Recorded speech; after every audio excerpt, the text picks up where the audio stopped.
So let me give you 3 different examples. Yeah, the first is an example of blame. Blame is an interpersonal game where associates play with their peers. So in blame, individuals point the finger at others in order to excuse their own behavior. So for example, a manager may complain that he's not achieving successful results because top management allows the finance department to keep bureaucracy in the system, or because something else. So blame can be placed on individuals, on groups, events, or even situations.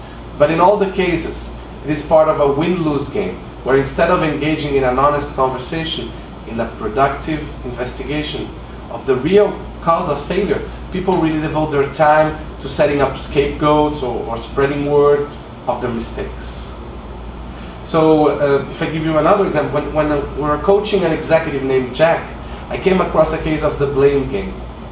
His manager, Constanza, she told him he was going to receive a smaller bonus than the previous year, and she emphasized that she was at the mercy of the new human resources policy regarding bonuses, though she felt that he deserved a larger bonus. But in truth, you know, Constanza did have flexibility to give Jack a larger bonus, but she felt that Jack had not contributed enough. And so he should not have that bonus, and she decided on a lower bonus. So at the same time though, she didn't want to create tension between the two of them, so she blamed human resources, and the game took the form of Constanza's complimenting Jack excessively later, as if her words were a compensation for the bonus money that Jack didn't receive. If I give you a second example now of a leadership game, so a game that managers play with their direct reports. One I've seen constantly played is token involvement. So what does that mean?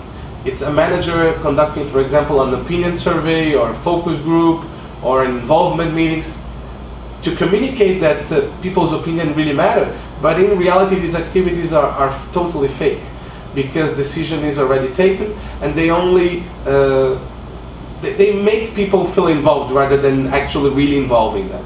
Okay? So the real intention is just to get rid of the complaints and for managers to show their management that they're doing the right thing, yeah? Involving their people in the decision-making process. Yeah?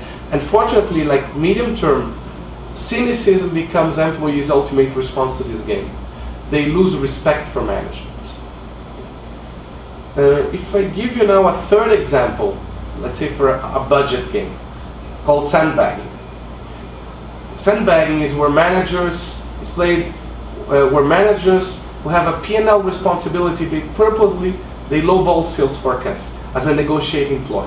So headquarters, because they've already worked in the countries, they know that this is a common practice, and so they engage in a sequence of negotiations, losing trust in their managers, real judgment, and often coercing the managers to accept at the end a top-down number.